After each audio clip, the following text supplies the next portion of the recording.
Good evening, everyone, again. My name is Nufel Tamimi, one of the team members at Dubai Startup Hub team, and with me today, my colleagues Natalia Sacheva, Manager of Entrepreneurship, and Kimberly James, the moderator of the session and Project Manager of Entrepreneurship, aside with Mariam Al-Mahiri, Khawla Suwaidi, and Faisal Al-Shahi. On behalf of Dubai Startup Hub and Dubai Chamber team, and our partners from Virtuzone, we would like to welcome you all to the networking series event session dedicated to subject education. So before we start, a small pop-up has showed in your screen. We will appreciate if you can answer the short poll so we can know who we have with us from the audience. In the meantime, I would like to inform you all that you can ask your question during the session anytime, and we will be addressing the question during the Q&A part.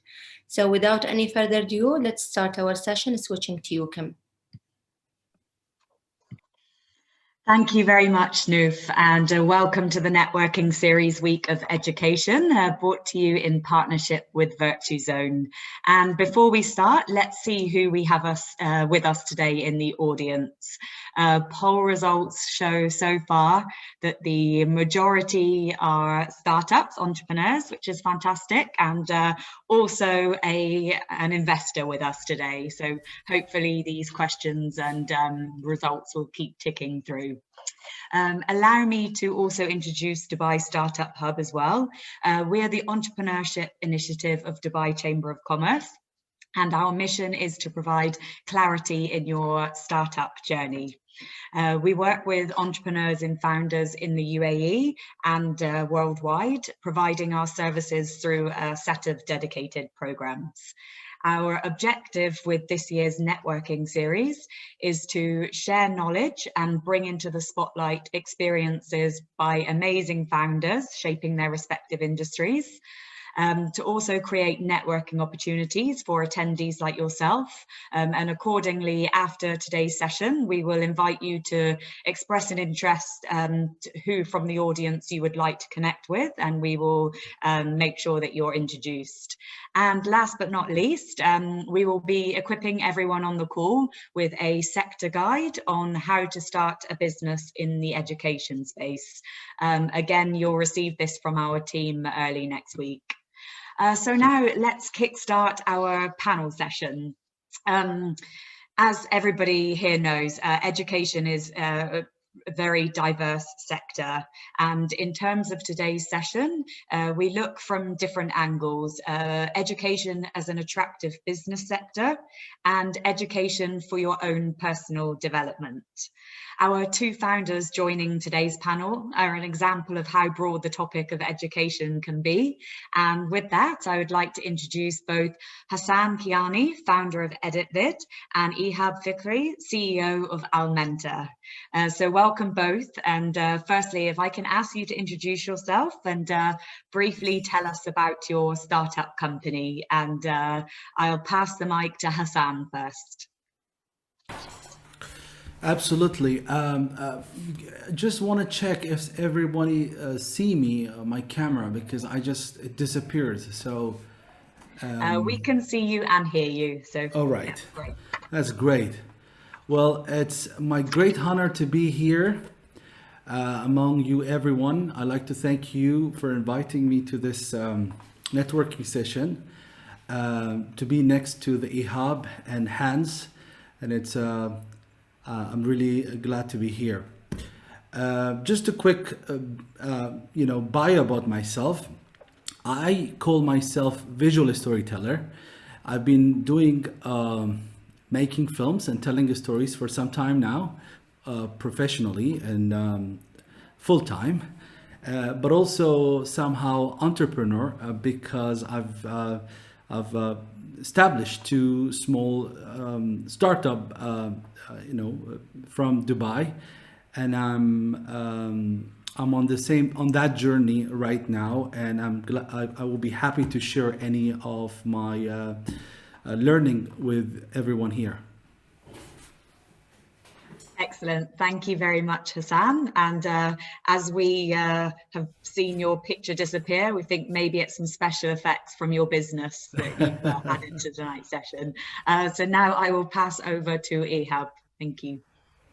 Thank you, Kim, and thanks a lot, Hassan. I'm happy also to be here with you, everyone, and Hans, of course. My name is Ihab, and I co-founded Almentor in year 2016. I used to wear 3 hats. I used to be a professional author and a management professor, and also multinational expat with blue chips companies.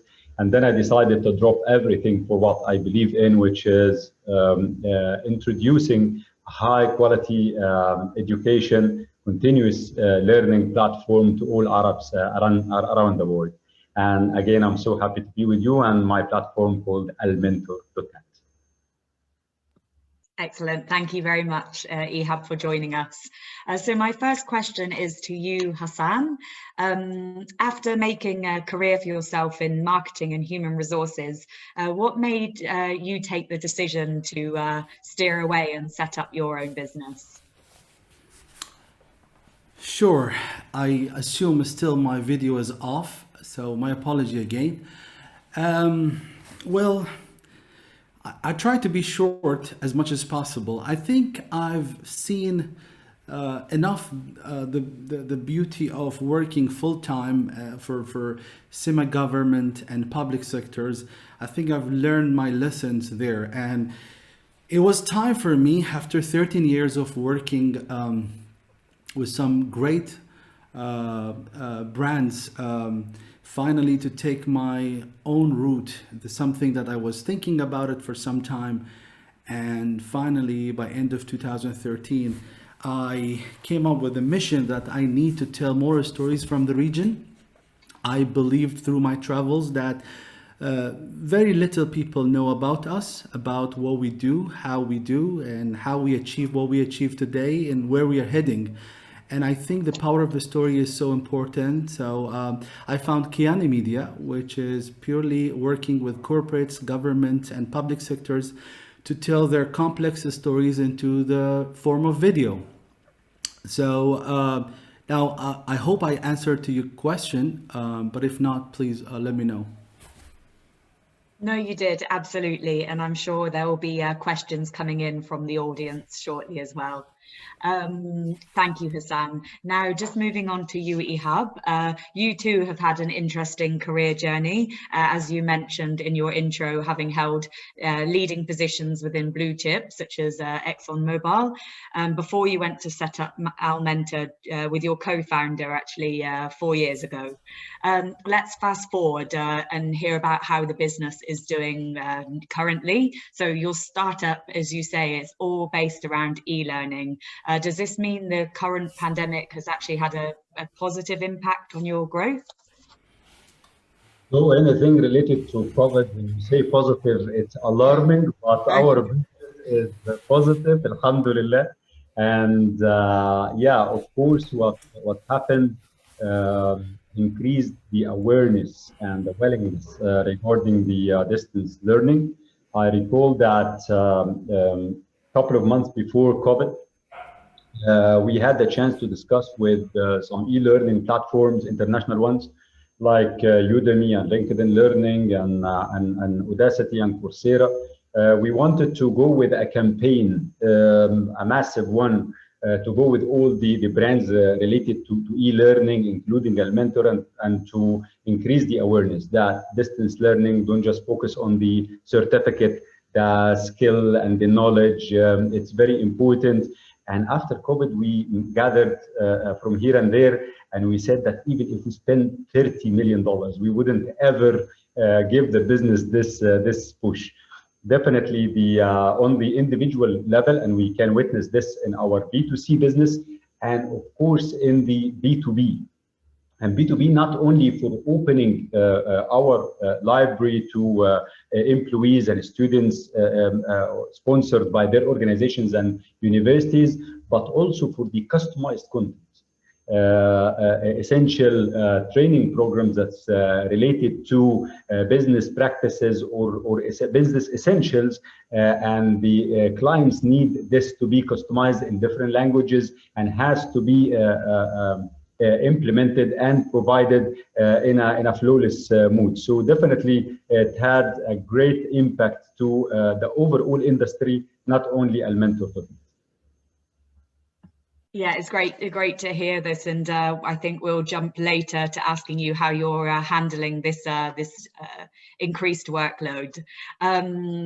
Hassan, our next question is back to you. So we got to know you earlier this year, actually, when you participated in the Emirati Development Programme, which is a 4-day entrepreneurship training for UAE nationals. Given you're an established startup, you've been working with your business for a while now, how important are these trainings and programs in supporting entrepreneurs' growth, would you say? Sure. I am so glad something like this exists. Almost 7 years ago, when I started Kiyany Media, I just was arriving from a state, and I found there was only some sort of incubator, a hub for a startup was exist. And since then, a lot of things change, and there's more and more venues and programs and people who are willingly, openly are there to support small businesses like us. For me, early this year, or sometime we were thinking about new way of doing videos, and obviously with the COVID, this idea will even made more sense to us. And by joining the program and being and learning from some of the best out there, I think enabled us to just to be more ready and perhaps do the studies better. And I'm glad that we did that. It's been a huge learning. Yeah. Excellent. Thank you very much, Hassan. And back to yourself, Ihab. Always an important question at these series. Funding. How have you been funding your business over the last 4 years or more recently? When we started as the typical case, seed funding, and we were lucky enough to have the chance to choose from the party that we're going to get the seed fund from. And it was a good seed fund at that time. It was $3.5 million for a new concept. And back in 2016, it was something we had to describe the concept to lots of investors. What does it mean, the video-based digital learning and all this stuff? And then after 2 years, we had another round of investment for $4.5 million, Series A. Now we are cash flow positive. Before, just a few months before COVID, and definitely after COVID, and we believe that we are cash flow positive now through 2025. Yet we are working on another round of investment, because the round of investment is not only about cash.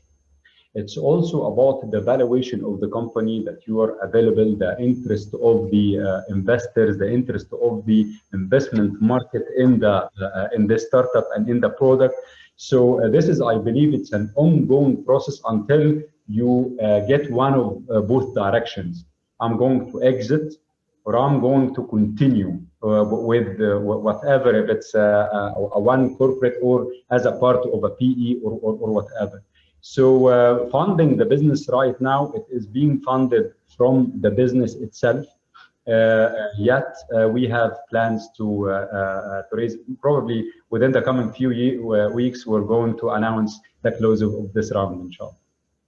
Excellent. We're wishing you the best of luck with that, and I'm sure our audience will have perhaps some questions for you in terms of fundraising later. But before we jump to the questions, I would now like to hand the mic over to Hans Christensen. He is a Vice President at DTEC. Hans, welcome and thank you for joining us this evening. It would be great if you can share a bit about what DTEC's doing, your co-working facility, and perhaps some of the main challenges you're seeing that startups are facing through DTEC. Thank you. Thank you very much for that, Kim. Also, hello to Ihab and Hassan and to all the listeners. As Kim said, we've built up the largest hub for startups, and of course we welcome all the EdTech ventures as well. We have actually invested in a few ourselves. As of late, we haven't. So if you have something interesting, we are one of the only free zone that's actually investing in startups. So if you have something exciting, please, by all means, let us know. Now, what is DTEC all about?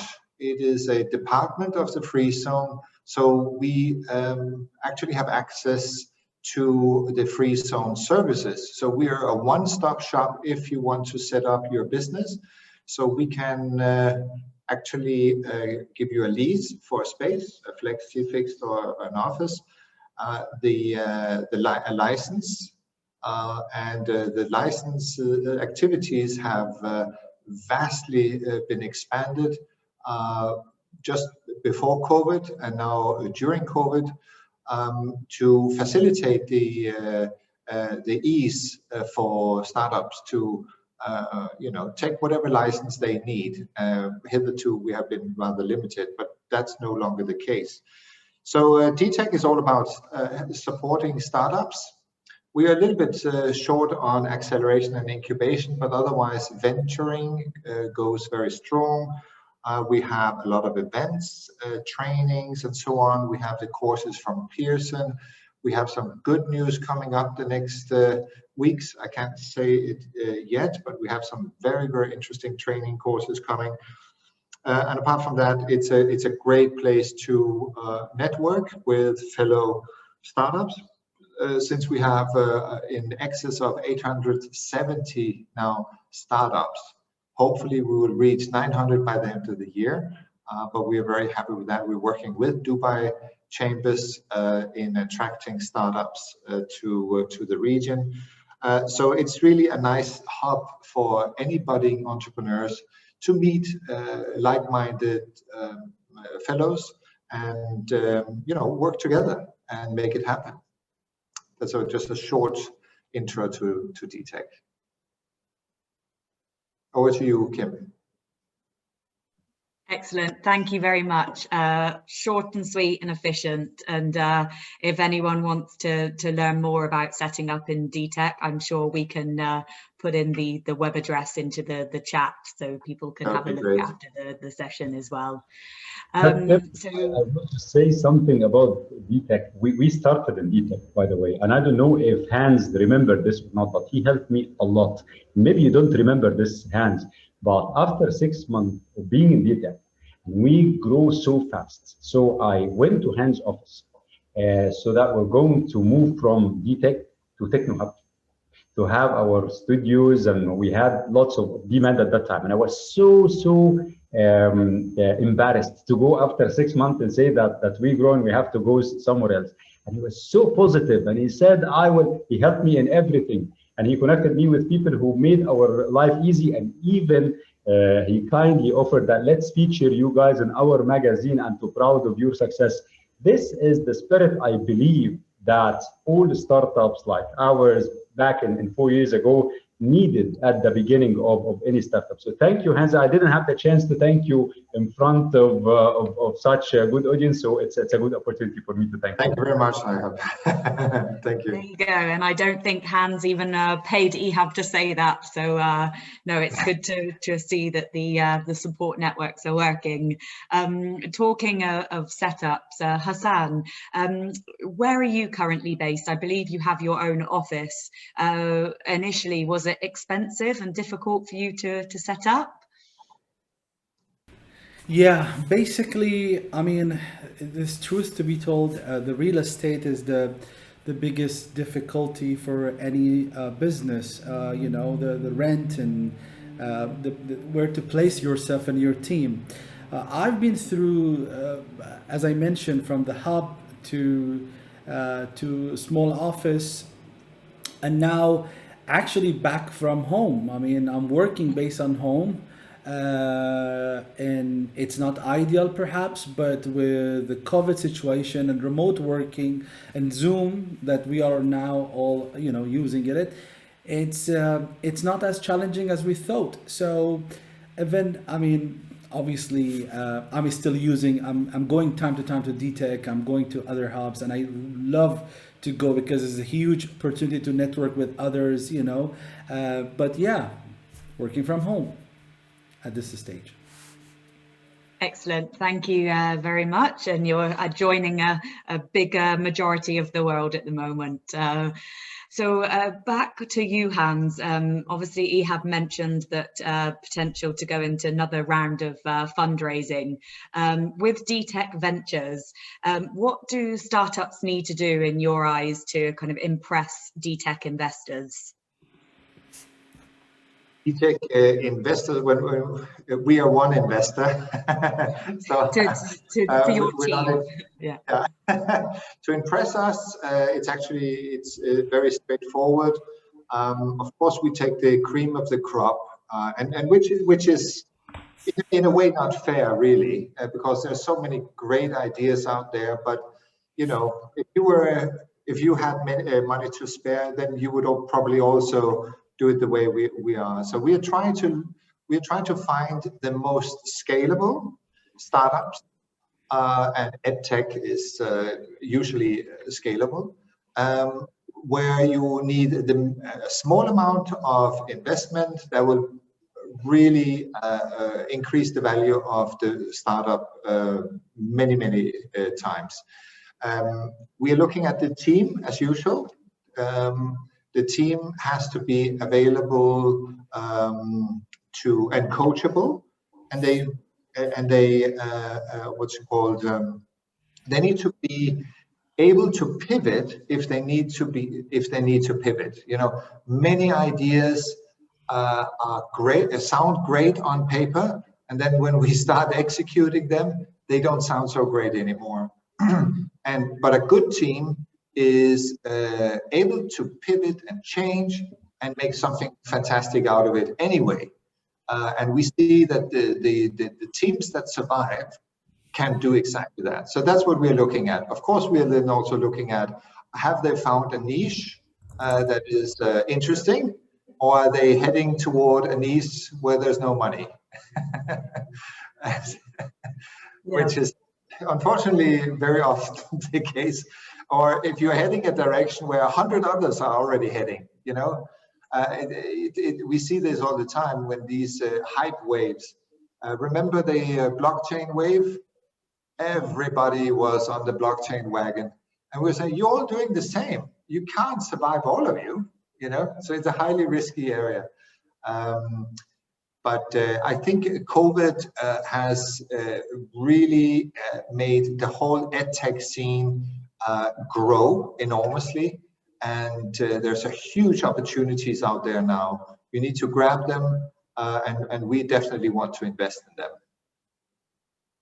Excellent, thank you very much, Hans. And you hear that? DTEC are looking to invest in businesses, so please get in touch. We just invested in one today. We just took a decision today. We had an investment committee today, and we decided to invest in not an EdTech, but a startup today. So it happened. It does happen. Fantastic. Great. Thank you very much, Hassan. So I'm just going to jump back to the questions that are coming in now. We have someone on the call called Rehan. Perhaps, Mariam, if you wouldn't mind unmuting Rehan. I hear you're building an EdTech startup in the UAE to elevate university students' capabilities to acquire practical skills. Fantastic. Do you perhaps want to jump on the call and ask your question?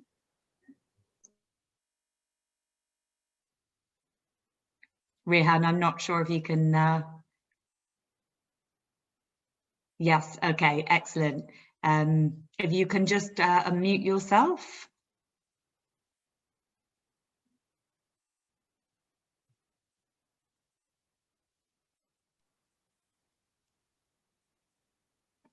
Okay, I think maybe there's just an issue with the unmuting. If I can just ask my colleague Natalia to come on board. So basically, I believe from Rehan's question, let me have a look. You have been emailing university professors over the course of the last few months, connecting on LinkedIn, talking to them about your idea, but they're very unresponsive. Not sure if anyone else has this relatable situation. I tried different strategies communicating. Could you please help me to understand how I reach out to these bodies and these universities? Okay, please educate me on how to perhaps overcome these hurdles. Okay, just to break it up a bit, Natalia, are you on the line, or shall I pass this question over to Ihab? Yeah, let me start with, I think, first of all, Rehan has done an excellent job is actually outlining, and the fact that Rehan has done something different from what majority of early stage entrepreneurs are doing. He actually went out and started proactively asking and seeking the clients and getting this idea validation in the local market. So Rehan, you're doing something already, you're on the right path, because I would say based on our experience, 75% or even more of early stage startups, they would still sit at home and think about the clients without even attempt to connect and engage with the client. And this, I think, our entrepreneurs and panelists would agree with me. I think one of the things I would like to highlight when we speak about reaching out to people, and especially when we speak about year 2020, and I think here Hans potentially would agree with me, that we've noticed that building partnership, maintaining connection with stakeholders in the ecosystem in 2020 has been quite an interesting journey. I mean, we had established partnership and we didn't have any issues with communicating, but we've noticed that when it comes to reaching out and connecting with new people in 2020, people's behavior is a little bit different. And I don't know, maybe it's again, it's as part of the psychological pressures and everything that's going on this year, when people we're virtually, all of us are online at the same time. We're really so tired, and we have this Zoom fatigue, we have LinkedIn fatigue, all fatigue of all the digital means. So the last bit of my answer would be probably about so reaching out, so no response. Well, I think if the university doesn't come to you, maybe you can explore the ways that make the university come to you. If you can't get to them, let them come to you. And the way, one of the ways to do so, and I think Ihab, he has done this and many times. And Ihab, your engagement with Hamdan Smart University is a great testimony of that. I believe you might be able to shed the light how you actually got into this university and many others, because technically you could tell that Almentor depends on the educational institution. But then you approach it differently. You said, I would become so big and so needed by this ecosystem, they would come after me. Maybe what I would do, I would revert this part of the question to Ihab, and part of the question, I think on this call, we have fantastic founder and winner of the Smartpreneur competition, Fikry, who could speak a little bit more how to engage with KHDA. So maybe we could do this split and delegation. Ihab, mic to you. Thanks a lot, Natalia. I really appreciate that, and congratulations, Rehan, for the overall concept and trying. And definitely, I don't know enough about your business model, and maybe it's the best thing is to continue do what you are doing. But I can share with you what we started with. Being academic myself, used to be a professor.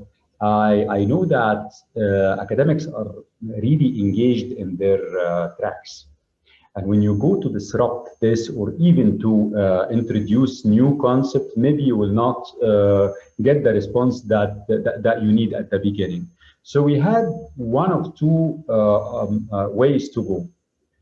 Either we go B2C and to create the hub around, the hype around Almentor.net, and then we go to the universities and say, guys, we have millions of visitors and potential learners in Almentor.net, and even hundred thousands of paying learners. So why don't we make money together?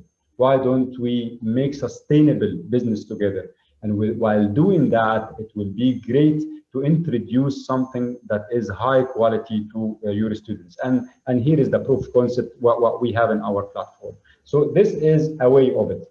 And the other way that now we already have a successful name, so why don't we sit together and listen to your needs, and we will be able to customize something for you.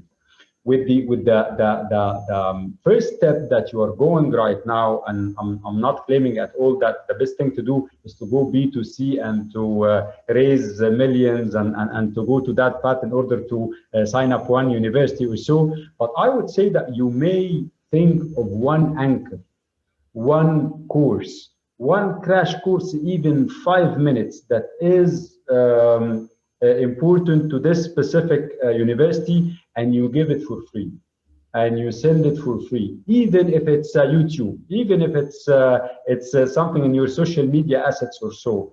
Then with the numbers that you have and with the reaction that you have, I believe people then will be happy to sit and listen to you. And myself, Ihab, I will be so happy to sit and listen to you and to learn from you and to think together what we can do in order to find a way to collaborate. Our engagement with Hamdan bin Mohammed University and 15 other universities as part of our business is really something that we are so proud of, and definitely we will be so happy to open the door for any startup that can put the value, not only for Almentor, but for the all over the industry. Excellent. Thank you very much, Ihab. And Rehan, I hope that answered your question. Farah, I think, is not on the call currently. So if she joins back, maybe she can add a couple of points, having worked quite regularly with the KHDA. Going on to the next question, I believe we have Mohammed with us this evening. Welcome. You're setting up an online education platform allowing teachers, instructors, consultants to sell their live courses. Very similar business to Ihab, and you wanted some advice on raising funds. You're launching today, so congratulations. So perhaps on the funding, we can jump back to Hans. I know that you've already offered some words of wisdom, but anything else to add for a new startup with an online education platform?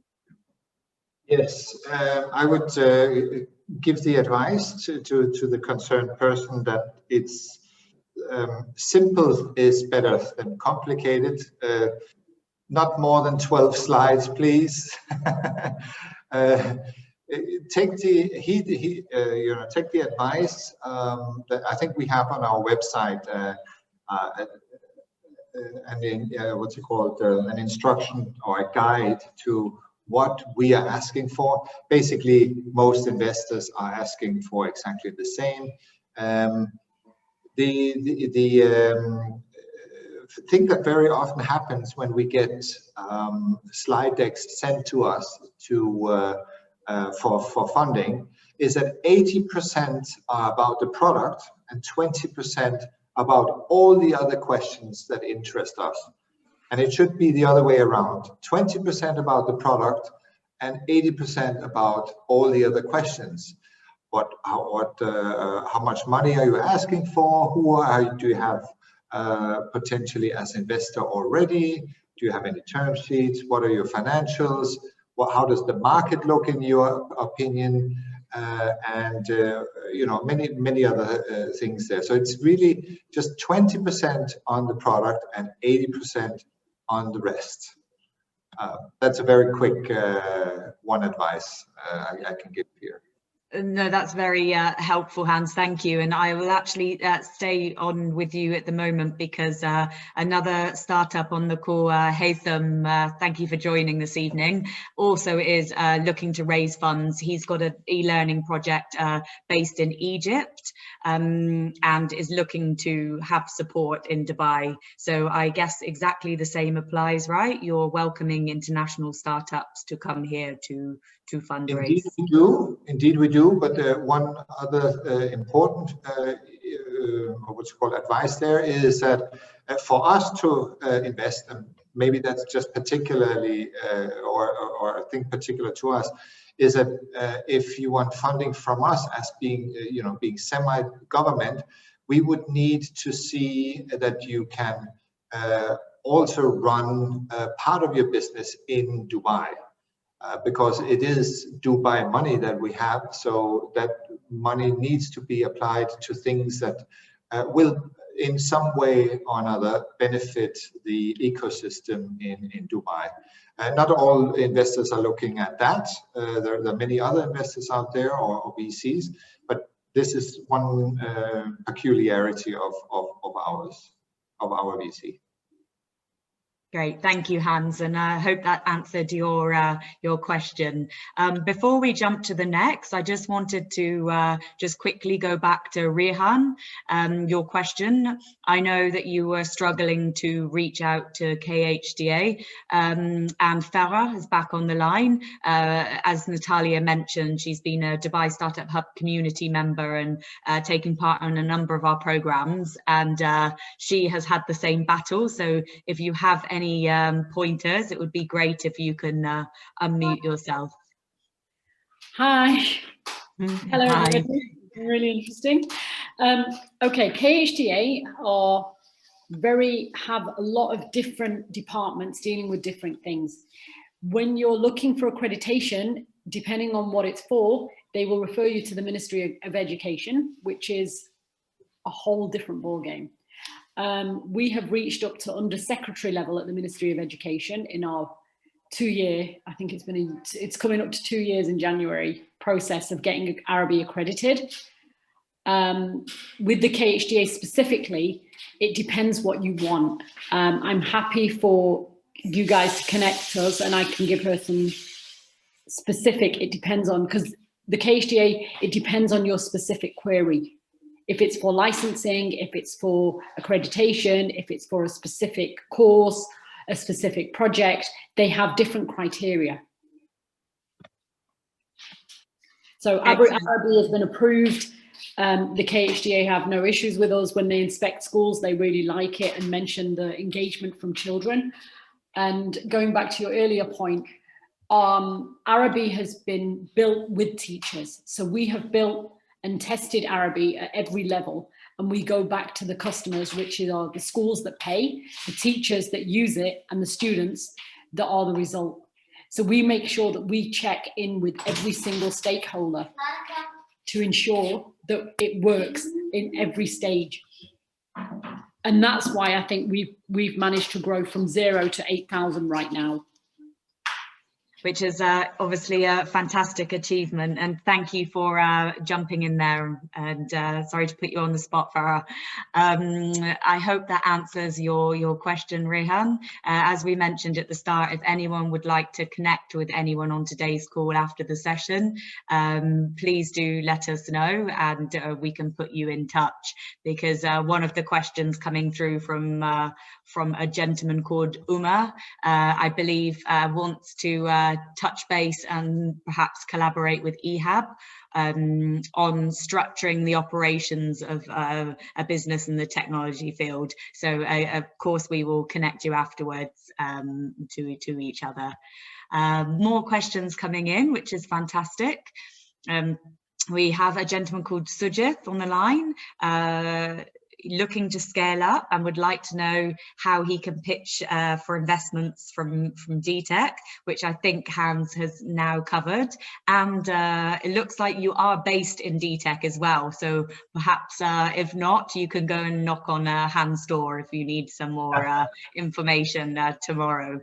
Next question, Mozgan has mentioned if this webinar will be available to watch afterwards. Absolutely, we're recording the session and we will post on YouTube afterwards.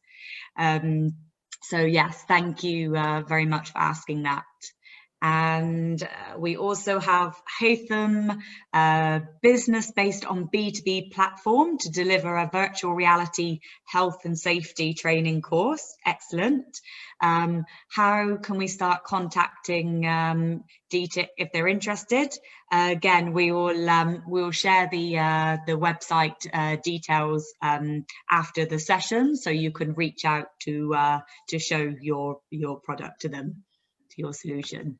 Also, if it's a health and safety training course online, might be also worth connecting with Ihab. Perhaps there is some demand for this on Ihab's platform. And Mohammed is also, what is the trend for online education platforms? What's the future of education online? I think, like Hassan, if you want to add anything here, or Ihab, in fact, based on, you know, being in these industries, what do you see, like how are we heading over the next couple of years? After you, Hassan. Where should I say? I would suggest Ihab to get into this because he's the master into the online education. I think in today's world, I think despite how great is your idea, being able to use the technology is just gonna give you some efficiency and advancement. So you know, I personally tried, you know, the education and VR environment, the augmented reality environment, and I think they all will be useful. But again, if we're coming back to the idea and the content of that idea, I think that's make the big difference. What do you think, Ihab? Thank you, Hassan, for your compliment. Actually, I'm 50 years old and I'm still learning every day. So thank you for this. And thanks for the good question. I believe that this is something very wide, but I don't want to be so general so that I don't give real value. So I'll try to the risk of being not very accurate, but I'll try to be specific. If you're going to the B2C markets, I would say that language is very important.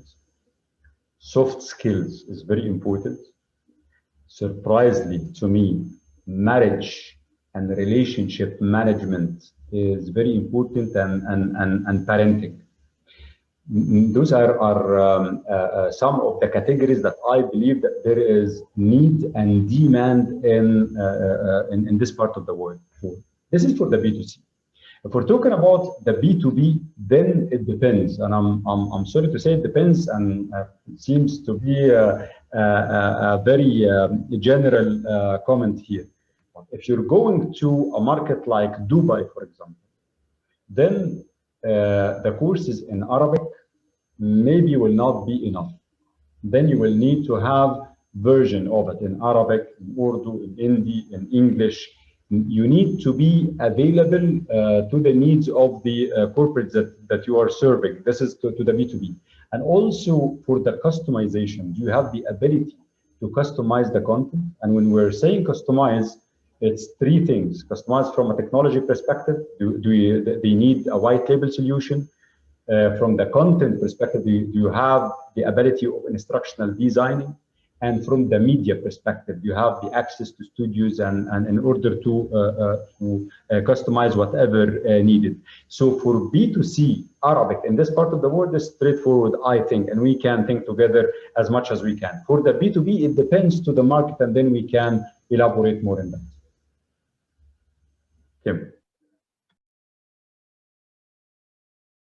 Excellent. Thank you very much, Ihab, for sharing that, like the practical advice. I hope the audience found it helpful.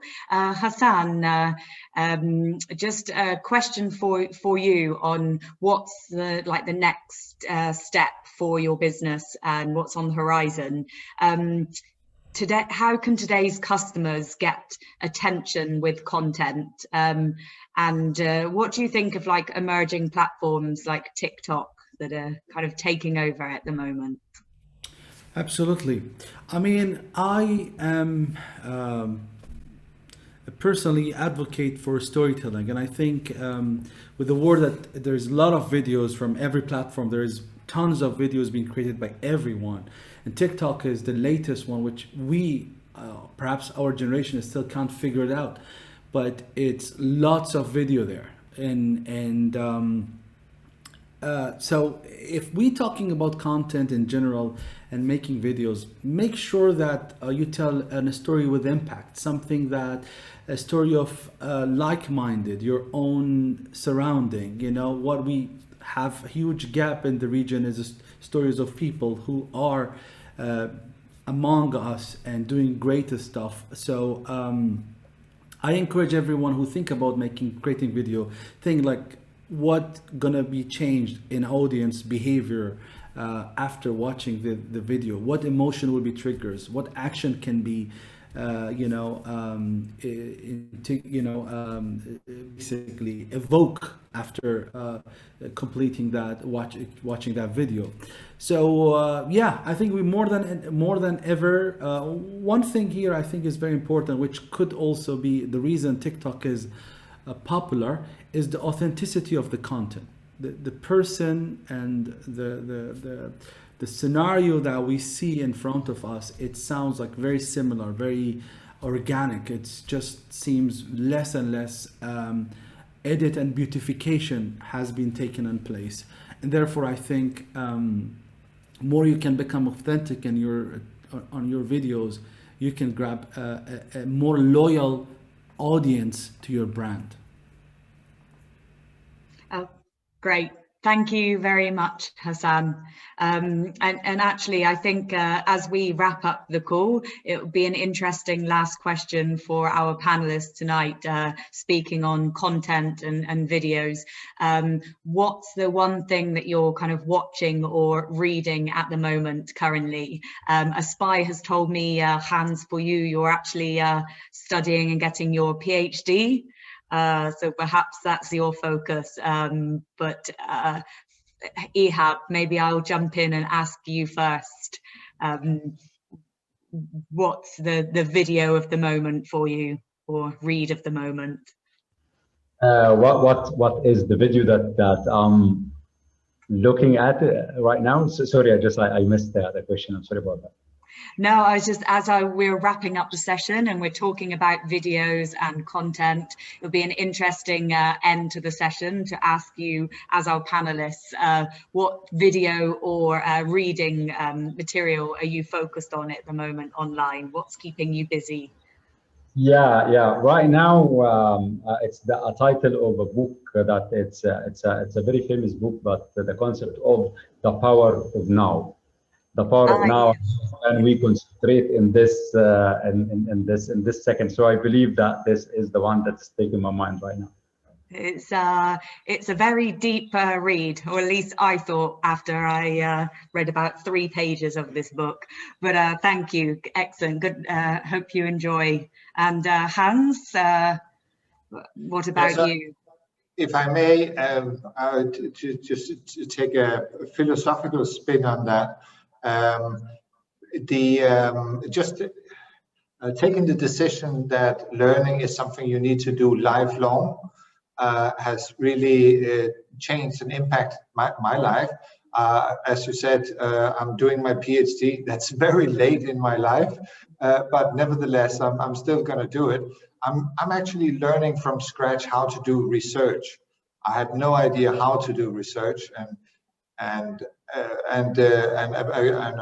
part of the PhD is also to go back to statistics, which is really causing me a lot of grief. So that's my philosophy, to just accept that we need to learn, and we can learn till we are 90 or 100 years old. It doesn't matter. The book I'm reading right now is one by Brown.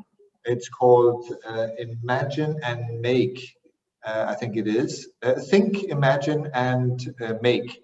And it's basically a very nice and highly needed book on all the different technologies that are out there and how they impact our lives, and basically putting it in a positive light of how we can change our lives, our civilization, and basically how we can save ourselves from all the threats that are out there, environment and so on. So I love that book. I'm highly enjoying it. That's excellent. So Hamzia, you're clearly keeping yourself very busy, and best of luck with the PhD. No pain, no gain with these struggles. And last but not least, Hassan, I'm imagining that you're going to go for the video option. Well, I think you might get surprised, but yeah, I read more books than watching movies.